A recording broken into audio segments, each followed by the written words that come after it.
রে আমার সাহাবী, ও আমার উম্মতারা, তোমরা শুনে নাও, আল্লাহ রাব্বুল আলামিন মেয়েদের প্রতি জুলুম অত্যাচার করতে নবীজি নিষেধ করে দিয়েছেন। নবী বললেন, সাহাবী রে, ইহুদিদের যখন স্ত্রীদের হাজ হয় তখন ওরা নিজের বিবির কাছ থেকে আলাদা থাকে, ওদের বিছানাটা আলাদা থাকে, ওদের খাওয়া দাওয়া আলাদা হয়, ওদের রান্না বান্না আলাদা হয়। কিন্তু সাহাবীরা শুনে নাও, আল্লাহ তাবারাক ওয়া তাআলা এরকম জুলুম অত্যাচার করতে নিষেধ করেছেন। রে সাহাবী, ও আমার উম্মতরা, তোমরা শুনে নাও, যখন তোমাদের মেয়েরা, যখন তোমাদের স্ত্রীরা নাপাক হবে, ওই নাপাকি হালাতে ইয়াকি পাঞ্জরে গায়ে গা মিলিয়ে তুমি নিজের বিবির কাছে ঘুমাইতে পাবে। কোন রকমের নাপাকি নাই। যদি তোমার বিবি তোমার গায়ে যদি টাচ করে এবং তোমার গাটা যদি তোমার বিবির গায়ে লাগে যায়, তাহলে কোন রকমের নাপাক হবে না, তোমার গুনাহ হবে না, পাপ হবে না। শুধু তা নয় রে সাহাবী, তোমার স্ত্রী যে থালাতে বসে খাবে, ওই থালাতে তুমি বসে খাইতে পারো। তোমার স্ত্রী তোমার কাপড় সাফ করবে, তোমার স্ত্রী তোমার জন্য রান্না বান্না করবে, তোমার স্ত্রী তোমার জন্য পানি নিয়ে আসবে, যা ইচ্ছা তাই করতে পারবে, কোনো মানা নাই। সাহাবীরা শুনে নাও, তোমার স্ত্রী নাপাক হয়ে আছে, তোমার যদি বুসা অর্থাৎ চুমা খাওয়ার মন হয়, তোমার বিবিকে তুমি হায়জার হালাতে চুমা খেতে পারো, তোমার কোনো রকমের গুনাহ হবে না। কিন্তু নবী বললেন, মহিলা, ও আমার যুবক ভাইরা শোনেন, নবী বললেন, ও আমার সাহাবীরা, যখন তোমাদের বিবিরা নাপাক হালাতে থাকবে, ওই টাইমে, ওই সময়তে ওরা মসজিদের ভিতরে যাবে না, ওরা মসজিদে ঢুকবে না, রোজার হালাতে যদি হয় রোজা রাখবে না, ওরা নামাজ পড়বে না। আল্লাহ রাব্বুল আলামিন নামাজ মাফ করে দিয়েছেন, কিন্তু রোজাটাকে আল্লাহ মাফ করেনি। জয় দিন নাপাক হয়ে থাকবে, 3 দিন 4 দিন 5 দিন, জয়টা রোজা ছুটে যাবে, ওই রোজা কোটা অন্য মাসে তাকে পূরণ করতে হবে। তারপরে নবী বললেন, ও আমার সাহাবীরা শুনে নাও, যখন তোমার স্ত্রীরা মাসিকের হালাতে থাকবে, ওই হালাতে, ওই অবস্থায় খবরদার খবরদার তোমার স্ত্রীর সাথে তুমি মিলন করিও না, তোমার বিবির সাথে তুমি হামবিস্তারি করিও না। কারণ হাইজের হালাতে তোমার বিবির সাথে তুমি যদি মিলন করো, এটা পাপের কাম, এটা গুনার কাম। এই ছাড়া তোমার স্ত্রীর সাথে সব করতে পাবে, তোমার কোনো গুনাহ নাই। দেখেন, যে ইহুদিরা নিজের স্ত্রীকে বিছান থেকে আলাদা করত, কিন্তু ইসলাম এত মান সম্মান দিয়েছে যে ওই স্ত্রীকে তুমি বিছানে নিয়ে ঘুমাও আর হাতের খাও, তোমার কোনো অসুবিধা হয় না। নবীজি কত মান সম্মান বাড়ালেন জানেন? এটা সহিহ হাদিস। মা আয়েশা রাদিয়াল্লাহু তাআলা আনহা, আল্লাহর নবী হলেন একজন স্ত্রী। ওরে সুবহানাল্লাহ, এত নেককার দিনদার স্ত্রী। মহিলাদের মধ্যে সব থেকে হাদিস মুখাস্তি যিনি করেছেন, তিনি হলেন মা আয়েশা রাদিয়াল্লাহু তাআলা আনহা।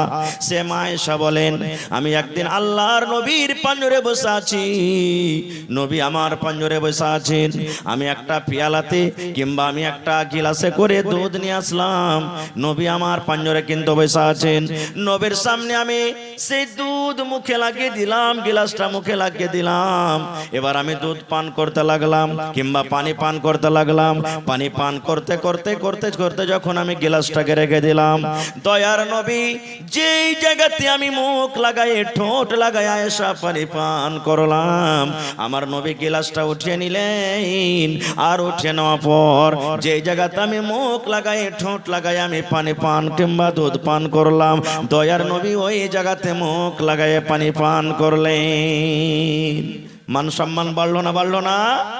শুধু তা নয়, মা আয়েশা আরো বলেন, আমি গোশত খাই কিংবা হাড্ডিতে আমি দাঁত লাগাইয়ে কামড় লাগাইয়ে খাই, আমি ওই পিসটাকে খেয়ে, ওই গোশতের পিসটাকে খেয়ে যখন আমি থালাতে রেখে দিলাম, দয়ার নবী পিসটাকে উঠিয়ে নিলেন। আর পিসটাকে উঠিয়ে নেওয়ার পর আমি আয়েশা যে জায়গাতে মুখ লাগাইয়ে কামড় দিলাম, যে জায়গাতে আমি দাঁত লাগাইয়ে কামড় দিলাম, আল্লাহর নবী ওই জায়গাতে মুখ লাগাইয়ে কামড় দিয়ে খেলেন। নারে তাকবীর।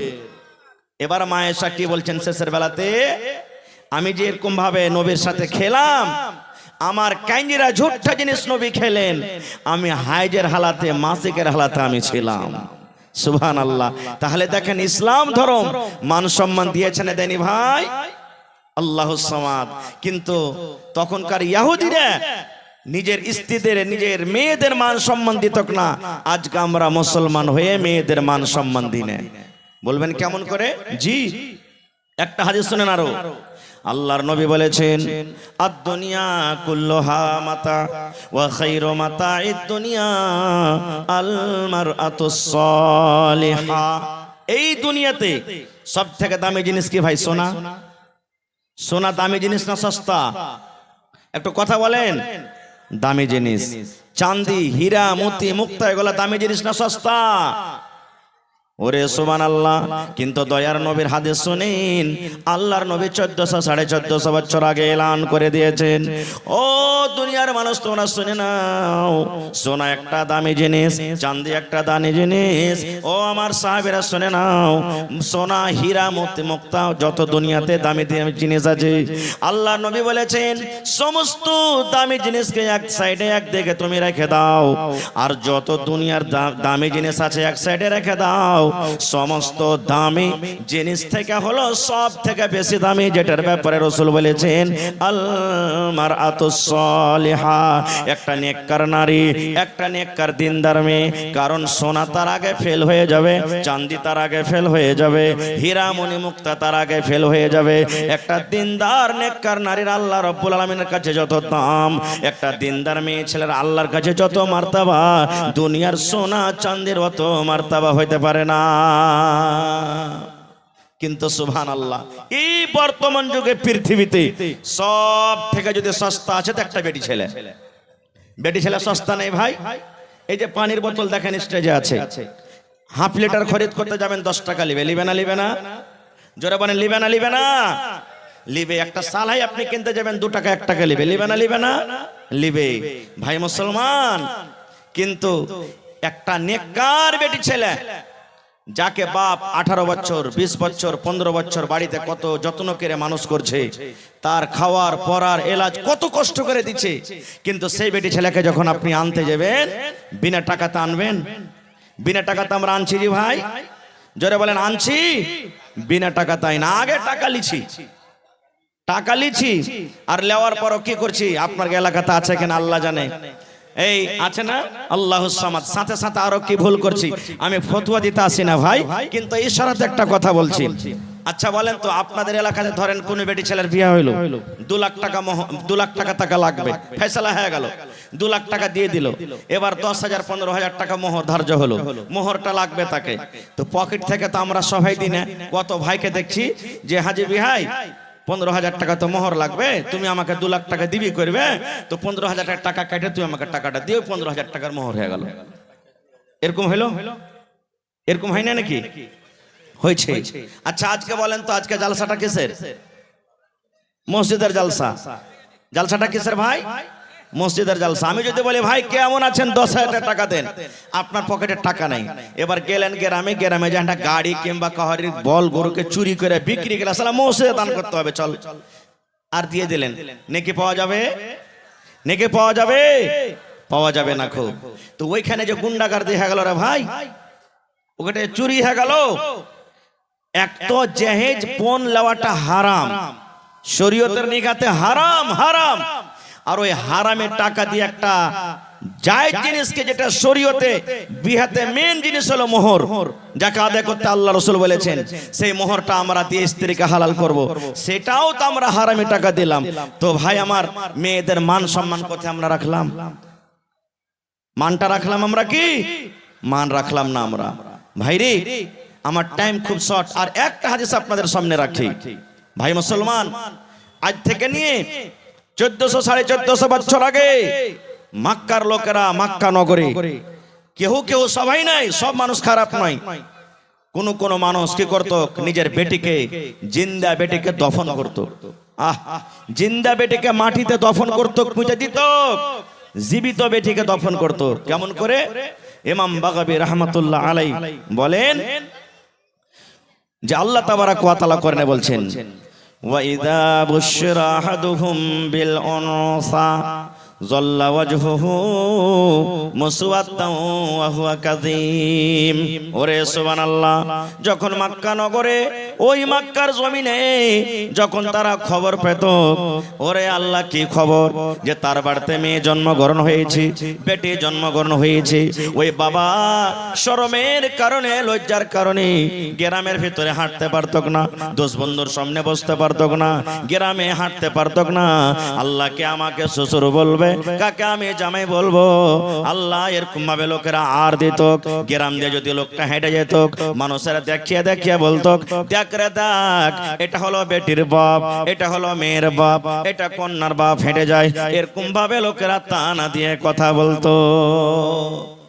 এবারে একটা ছোট ছেলে কাঁদছে, কার ছেলে হারিয়ে গেছে, এটা লিয়ে আছে, একটু দেখাও, পর্দাতে দেখাও, এই ছেলেটাকে লিয়ে যাও। एक बच्चा गायब हो गया है, किसी के गोद में रो रहा है, बच्चा है कि बच्ची है? बच्ची है, चूड़ी है हाथ में, ले जाइए। এবারে বাপ কি করতেন? আল্লাহুস সামাদ। যখন মেয়েটার বয়স 4 বছর, 5 বছর, 7 বছর যখন হয়তো, স্ত্রীকে কিন্তু জানাইতো না। একটা কৈদল নিয়ে মাঠে জঙ্গলে চলে যেত, আর মাঠে যাওয়ার পর একটা গর্ত করত, কবর খুঁড়তো, খাল করত, খাল করে বাড়ি চলে এলো। বিবি কিন্তু জানে না। এবার বিবি কাইসা বলতো কি, রে হালেমার মা, ও জামিলার মা, জায়েদার মা, সাফিয়ার মা, শুনে নাও, আমার মেয়ে 5 বছর 7 বছর বয়সে ছেড়ে বিবি জীবনে কোনোদিন কাঠিয়ারের বাজার দেখতে পাইনি, শ্যামাপুরের বাজার কেমন হয় দেখতে পাইনি। আমার মেয়েটা জীবনে কোনোদিন মেলা কেমন হয়, চক কেমন হয় দেখতে পাইনি। আমার মেয়েকে সুন্দর করে তুমি সাজাইয়া দাও, তাকে তেল কজল দিয়ে গোসল পানি করে নতুন জামা পরাইয়া দাও। আমার জামিলাকে, আমার হাফসাকে আমি মেলা ঘুরতে নিয়ে যাব। মার কলেজা কিন্তু বড় হয়ে যেত, আরে আমার স্বামীর মনে হয় আমার বেটির উপরে দয়াময় হয়ে গেছে, আর তাকে কিচ্ছু বলবে না। কিন্তু ওরে সুবহানাল্লাহ, মা তো জানে না কোন মেলা তাকে নিয়ে যাবে, মা তো বুঝে না, মা জানে না কোন মেলাতে কোন বাজারে নিয়ে যাবে। স্বামীর কথা শুনে সুন্দর করে মেয়েকে সাজিয়ে গুজিয়ে গোসল দিয়ে তেল কাজল দিয়ে নতুন কাপড় দিয়ে আব্বার হাতে তুলে দিতেন। আব্বা মেয়ের হাত কান ধরে টানতে টানতে টানতে ওরে আল্লাহ কোথায় নিয়ে যেত? ওই মেলাতে নয়, ওই বাজারে নয়, ওই জঙ্গলের ভেতরে যেই জায়গাতে গর্ত করে এসেছে, ওই গর্তের পাঞ্জরে নিয়ে যেত। গর্তের পাঞ্জরে নিয়ে যাওয়ার পর মেয়েকে বলতো, বেটি রে, এই গর্তটা দেখতো রে মা, এই খালটা দেখতো রে মা, কত বড় খাল। ওরে সুবহানাল্লাহ, ইমাম বাগাবী রাহমাতুল্লাহ আলাইহি বলেন, ওরে আল্লাহ, ওই অবুঝ মাসুম মেয়ে জানে না আমার আব্বা জান কেন আমাকে গর্ত দেখতে বলছে। এরকম করে মাথা বাড়ায়, মুখ বাড়ায় যখন গর্ত দেখতে যায়, পিছন থেকে আব্বা জান তাকে ধাক্কা দিয়ে গর্ততে ফেলে দেয়। যখন গর্ততে পড়ে যায়, আব্বা বলতেন, বেটি রে, জীবনের মতো তুমি আমাকে আব্বা বলে নাও, আজকের পর থেকে আর আব্বা বলে ডাকবে না, কারণ তোমার শেষ টাইম, শেষ সময়। মাকে যদি বলার থাকে মা মা মা মা বলে তুমি ডেকে নাও, দুনিয়ার যা দেখার আছে দেখে নাও, আজকের পর থেকে আর তুমি আমাকে দেখতে পাবে না, তোমাকে আমি দেখতে পাবো না, তুমি শেষ টাইম, শেষ সময়, এখন তোমার বাবারে যা দুনিয়াতে দেখার আছে তুমি দেখে নাও। ওরে সুবহানাল্লাহ, এবার মেয়ে গর্ততে পড়ে পড়ে কান্তকর বলতো, আব্বা জান কি আমি অপরাধ করেছি আব্বা গো, কেন আপনি আপনাকে গর্ততে ফেলে দিলেন, কেন আপনি আমাকে এরকম কথা বলছেন, জীবনের মতন শেষ দেখা। আব্বা বলতো, মারে, যেদিন থেকে তুই জন্ম হয়েছিস রে মা, সেদিন থেকে আমি গ্রামে আর হাঁটতে পারি না, লজ্জার কারণে গ্রামের সামনে আমি হাঁটতে পারি না, লজ্জার কারণে আমি গ্রামে মুখ দেখাতে পারি না, এই জন্য রে মা তোকে আজকে দফন করে আমি বাড়িতে চলে যাব। কিন্তু রে সুবহানাল্লাহ, মেয়ে বলতো, কারণ আব্বা গো তুমি আমাকে মারিও না, তুমি আমাকে দফন করিও না, আজকের পর থেকে তোমাকে আর আব্বা আব্বা বলে ডাকবো না, মাকে মা মা মা বলে আমি আর ডাকবো না, আমার দুই চোখ যেদিকে যাবে আমি চলে যাব, কিন্তু তুমি দয়া করে গর্ত থেকে আমাকে উঠাইয়া নাও। দাও, তার কথা শোনা হয়তো না। ওই মক্কা নগরে ওই বাপ একটা মেয়ের কথা শুনতো না, ওই মেয়েকে উপর থেকে মাটি চাপিয়ে জিন্দা জীবিত তাকে দফন করে বাড়িতে আসতো। কিন্তু নবীজি কত তার মান সম্মান বাড়িয়ে দিলেন, মেয়েদের মান সম্মান কত নবী বাড়িয়ে দিলেন, মেয়েদের ফজিলত কত দিয়ে দিলেন।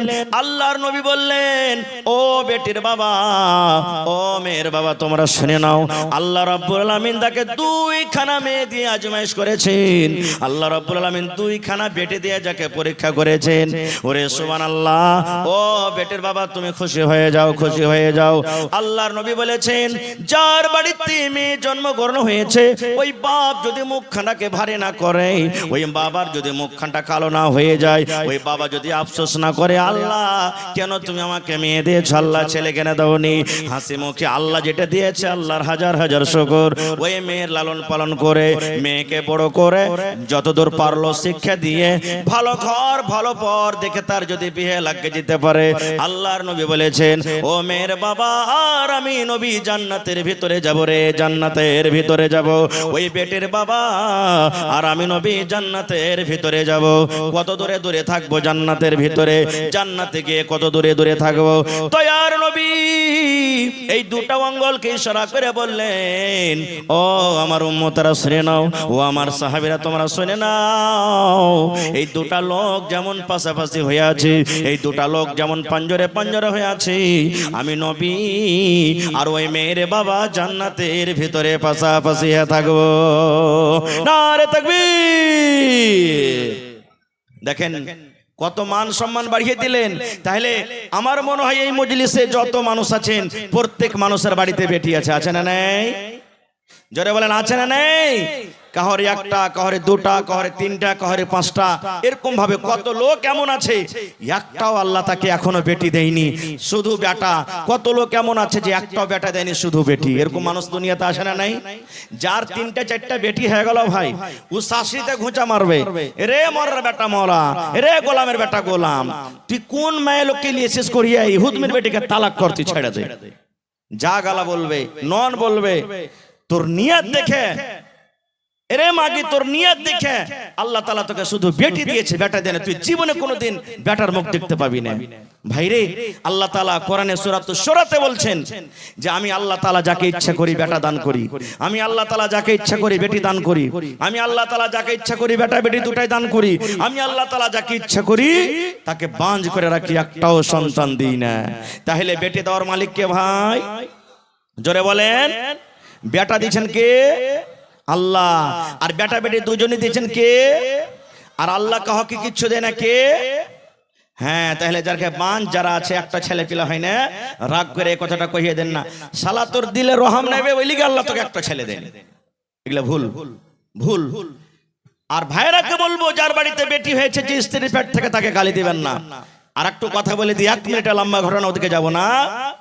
মারিয়ামের মা হান্না, মারিয়ামের মা হান্না নজর মেনেছিলেন, আল্লাহ আমার পেটে সন্তান, আল্লাহ আমার পেট থেকে যদি সন্তান হয়, আসলে ওর নিয়ত ছিল ছেলে যদি হয় আমি মসজিদে দান করে দেবো, ওয়াকফ করে দেবো, দান করে দেবো মসজিদে। কিন্তু যখন সন্তান হইলো, ছেলে হইলো, তখন ছেলে না হয়ে মেয়ে হয়েছে। মেয়ে আফসোস করছেন, আল্লাহ আমি তো ছেলের আশা করেছিলাম কিন্তু মেয়ে হয়ে গেল, মেয়েকে মসজিদ আল্লাহ কেমন করে রাখবো, কেমন করে মসজিদে যাবে আল্লাহ, মেয়েকে কেমন করে মসজিদের ভিতরে রাখবো, আফসোস করতে লাগলেন। আল্লাহ রাব্বুল আলামিন তখন বলছেন, ও হান্না তুমি শোনো রে, ও হান্না তুমি শুনে নাও, তোমার মেয়ে হয়েছে, তুমি চিন্তা করিও না, আফসোস করিও না হান্না রে, তুমি চিন্তা করিও না, কারণ এটার নাম তুমি রাখো মারিয়াম, তোমার পেটের নাম তুমি রাখো মারিয়াম। তোমার এই মারিয়াম দুর্গাপুরে যে মারিয়াম আছে ওই মারিয়ামের মতন নয়, কাঠিয়ারে যে মারিয়াম আছে মারিয়ামের মতন নয় রে, পূর্ণিয়া জেলাতে যে মারিয়াম আছে মারিয়ামের মতন নয়, তোমার এই মেয়ে মারিয়াম হলো আলাদা। তাহলে আমি বলার উদ্দেশ্য হলো এই যে যদি মানুষের হাতে যদি থাকতো যে আল্লাহ বেটা দাও, তো মারিয়াম না হয়ে মারিয়ামের জায়গাতে মারিয়ামের ভাই হতো, হতক না ভাই? জোরে বলেন হতক না। এবার আর একটা বুখারী শরীফের হাদিস বলে দিয়ে আমি দিয়ে তখন আমি লাইনটাকে কেটে দেব যে আল্লাহর নবী নিজের বেটিকে কত ভালোবাসতেন। নবীজির ছেলেরা ছোটতেই মারা গেছেন, বড় হয়নি, ছোটতেই মারা গেছেন। এবার নবীজির মেয়ে হলো 4টা। কয়টা? জোরে বলেন। 4 জন মেয়ে। আর মক্কার লোকেরা নবীকে আফতার বলতেন। ইন্না আতাইনা কাল কাউসার ফাসাল্লি লিরাব্বিকা ওয়ানহার ইন্না শানিয়াকা কি আছে? হ্যাঁ, মক্কার লোকেরা নবীকে আফতার। আফতার মানে কি? হ্যাঁ দেখ ইয়ার বেটা গেল তো দুনিয়াতে চলে গেল, ইয়ার জ্বর কেটে গেল, আর আগালে কিছু করতে পারবে না। মানে কি? আর বুনিয়াদ সাফ, এখান থেকে জ্বর সাফ। ইয়ার নাম লেনাওয়ালা দুনিয়াতে কেউ হবে না, কেউ নাম লেনাওয়ালা হবে না, কারণ এর বেটারা সব সাফ হয়ে গেল। কিন্তু আল্লাহ তাআলা বললেন ইন্না শানিয়াকা হুয়াল আফতার। নবীজিকে সন্তুষ্টি দিলেন আল্লাহ তাবারক তাআলা। আমি ওদিকে যাব না। নবীজির বেঁচে থাকাকালে 3 জন বেটি মারা গেছেন। শেষ বেটি নবীজির মৃত্যুর পর মারা গেলেন। ছোট বেটির নাম হলো ফাতেমা রাদিয়াল্লাহু তাআলা আনহা। নবীজির শেষ টাইম, শেষ সময় সাহাবায়ে কেরাম বসে আছেন আঞ্জরে পাঞ্জরে, নবীজির বিবিরা বসে আছেন। এরকম টাইমে নবীজি বলছেন আমার মা কই? মানে মা মানে কি? আমার বেটি কই আমার ফাতেমা, আমার কলেজার টুকরা কই? আমি তার সাথে কথা বলবো। ফাতেমাকে খবর হলো, ও ফাতেমা, তোমার আব্বাজান জানি না কি কারণে তোমাকে ডাক দিয়েছি। তোমার আব্বাজান অসুখ হয়ে আছে, বেমারি হালাতে আছে। আব্বার কথা শুনি ফাতেমা রাদিয়াল্লাহু তাআলা আনহা তাড়াহুড়া করে আব্বার কাছে এলেন। এবার ফাতেমা দেখছেন সুবহানাল্লাহ সাহাবায়ে কেরামের দল বসে আছেন। ফাতেমা দেখছেন আমার মায়েরা সব গোল হয়ে বসে আছেন। এরকম টাইমে নবীজি বেটিকে ইশারা করে বলছেন, বেটি রে একটা কথা বলবো রে মা তোকে রে মা। ও আমার বেটি ফাতেমা, একটা ছোট্ট করে তোমাকে কথা বলবো, যেন আমার কথাটা আমার সাহাবীরা যেন শুনতে না পায়, আমার কথা যেন আমার বিবিরা না শুনতে পায়। ও মা, তোমাকে আমি ছোট্ট করে একটা কথা বলবো, তোমার কানটা আমার মুখের কাছে লাগাইয়া দাও। ফাতেমা এসো মা, তোমার কানটা আমার মুখের কাছে লাগাও। এবারে মা ফাতেমা রাদিয়াল্লাহু তাআলা আনহা এবার নিজের কানটাকে আব্বার মুখে লাগিয়ে দিলেন। দয়ার নবী ছোট্ট করে আস্তে আস্তে করে কোন এমন কথা বললেন, কথা বলতে না বলতে সুবহানাল্লাহ মা ফাতেমার চোখ দিয়ে ঝরঝর করে পানি ঝরতে লাগলো। মা ফাতেমা কাঁদতে লাগলেন। আহারে আমার দয়ার নবী বেটির চোখের পানি সহ্য না করতে পেরে, নিজের বেটিকে কান্না দেখতে না পেরে এবার নবীজি আবার বলছেন, মা তুমি কেঁদো না বেটি রে, তুমি কেঁদো না, তোমার কানটা আর একবার আমার মুখের কাছে লাগাইয়া দাও। এইবারে দ্বিতীয়বার মা ফাতেমা রাদিয়াল্লাহু তাআলা আনহা নিজের কানটাকে আব্বার মুখের কাছে লাগিয়ে দিলেন। এইবারে নবীজি আস্তে আস্তে করে কোন এমন কথা বললেন, যেই বেটি কাঁদছিল, যেই বেটির চোখ দিয়ে ঝরঝর করে পানি ঝরঝর, ওই কান্না বেটি এইবারে আব্বার কথা শুনে তার মুখে কিন্তু হাসি ফুটে গেল, হাসতে লাগলেন। শেষ কথা, নবীজি দুনিয়া থেকে চলে গেলেন। কিছুদিন পর আবার নবীজি বেড়াতে এসেছেন আব্বার বাড়ি, মানে মা আয়েশা রাদিয়াল্লাহু তাআলা আনহা বেঁচে আছেন। এবার মা আয়েশা হলেন কে? ফাতেমার সতার মা। এবার তখন বলছেন, বেটি একটা কথা তোমাকে জিজ্ঞাসা করব মা, বলবে কি? মা আয়েশা বলছেন, ফাতেমা রাদিয়াল্লাহু তাআলা আনহা বলছেন, কি আম্মু? বলছে, বেটি রে কি এমন কথা যে কথাটা নবীজি আমাদেরকে জানাননি, আমরা তার স্ত্রী আমাদেরকে না বলে, সাহাবায়ে কেরামকে না বলে, তোমাকে কানে আস্তে করে লক করে তোমার কানে কানে নবী বলেছিলেন। প্রথম কথাতে তুমি কাঁদেছিলে, আর দ্বিতীয় কথা তুমি হাসেছিলে, মা একটু জানাবে নাকি? এইবারে মা ফাতেমা বললেন, হ্যাঁ মা জানিয়ে দেব, আমার আব্বা জান কিন্তু এখন দুনিয়াতে নাই, আমি বলে দেব। বলছে, মা গো আমার আব্বা জান যখন আমার কানে কানে প্রথম কথা বলেছিলেন আমি কেঁদেছিলাম। আমার আব্বা জান এই কথা আমাকে বলেছিলেন, ও মা ফাতেমা তুমি জীবনের মতো আমাকে আব্বা বলে ডেকে নাও, জীবনের মতো তুমি আব্বা আব্বা বলে ডেকে নাও, কারণ আজকের পর তুমি এই লোকটাকে আর আব্বা বলে ডাকতে পাবে না, এই লোকটাকে তুমি দেখতে পাবে না। ও মা ফাতেমা, আল্লাহ রাব্বুল আলামিনের আদেশ হয়েছে, অর্ডার হয়েছে, আমি এখন দুনিয়া থেকে চলে যাব রে মা, আমি এখন দুনিয়া থেকে চলে যাব, শেষ টাইম। এবার ফাতেমা বলছেন, মা গো আব্বার মৃত্যুর কথা শুনি, আব্বার মরার খবর শুনে আমার মন খানা কিন্তু ফেটে গেছিল। আল্লাহ কাকে আমি আব্বা আব্বা বলে ডাকবো, আজকের পর থেকে কে আমাকে মা মা মা বলে ডাকবে, এই কথাটা আমার মনে এলো। এই জন্য আমি নিজের চোখের পানিটাকে থামতে পারলাম না। এইবারে দ্বিতীয়বার যখন আমার আব্বা আমাকে বললেন, আমি হাসলাম। এই কথাটা আমাকে বলেছিলেন, ও মা ফাতেমা, তুমি কেঁদো না বেটি রে, তুমি কেঁদো না, কেঁদো না। কারণ আমার মৃত্যুর পর, আমার দুনিয়া থেকে যাওয়ার পর, আমার বংশের মধ্যে, আমার খানদানের মধ্যে সর্বপ্রথম যার সাথে আমার দেখা হবে, কিংবা আমার খানদানের মধ্যে যার সর্বপ্রথম মত হবে, সেটা হবে মা ফাতেমা তুমি। ঠিক নবীজির 6 মাসের মৃত্যুর পর মা ফাতেমা রাদিয়াল্লাহু তাআলা আনহা দুনিয়া থেকে চলে গেছেন। আমি ওদিকে যাব না, বলার উদ্দেশ্য হাদিসটা এই, নবীজি নিজের বেটিকে কত ভালোবাসতেন, কত আদর করতেন, যে নিজের মওতের কথাটা বিবি রেখে বললেন না, সাহাবায়ে কেরামকে বললেন না, বললেন কাকে ভাই? কাকে বললেন? আর আমরা কতটুকু ভালোবাসি? এ ডাবলু, এ হাবলু, এ ভল্টু, এ পলু, এ ঝড়ু, শুন এখানে, ওই মাঠের যত জমিন গালা আছে, যেগুলাতে ফসল হয় না, দগা টগা, ওগুলো একটাও তোরা লিবি না কেউ। আর যত রোডের কান্ধাতে একবারে ন্যাশনাল হাইওয়েতে ভুঁই গালা আছে, সব তোরকে নামে লক্ষ করে দিই, চল। এগুলো আমরা বেটিকে ভালোবাসি, এগুলাই দিচ্ছি আমরা বেটিকে। এমন কথা বলছি, বাক্সতে 5 লাখ টাকা আছে, খবরদার তোর কোনো বহিন জানতে না পারে, মরে যাব, তালা চাবি থাকলো, তোরা 3-4টা ভাই ভাগ করে লিস। ভাইরে, এরকম আমাদের মোহাব্বত আদর। আর একটা হাদিস বলি, এই যে মসজিদের জালসা, আজকে কিসের জালসা ভাই? জোরে বলেন, কিসের জালসা? মসজিদে দান করে নেকি পাওয়া যাবে না? পাবে না? পাওয়া যাবে। বুখারী শরীফের হাদিস, আল্লাহর নবীর জামানাতে মসজিদে নববীতে একটা মহিলা ঝাড়ু দিত। होटल में खाना सस्ता कर दिया गया है, 100 रुपया प्लेट था, 60 रुपया कर दिया गया है। जिनको खाने की जरूरत है जरूर खा के जाएं, खाना खराब ना करे, खाना बच जाएगा तो मस्जिद का पैसा बेकार जाएगा। इसलिए आप हजरात 100 रुपया की जगह 60 रुपया करके देके सब लोग खा के जाएं। भूख ना भी लगी हो तो मस्जिद की मोहब्बत में खा लीजिएगा। এবারে মসজিদে ঝাড়ু দিত। এখন বর্তমান জমানাতে আমি একটা মৌলভী সাহেব মানুষ, আমি একটা হাজী সাহেব মানুষ, আমি একটা নেতা মানুষ, হ্যাঁ, মসজিদে ঝাড় দেব। আচ্ছা বলেন, আমরা যতই বড় হয়, সাহাবীর কাছে থেকে বড় হইতে পারবো?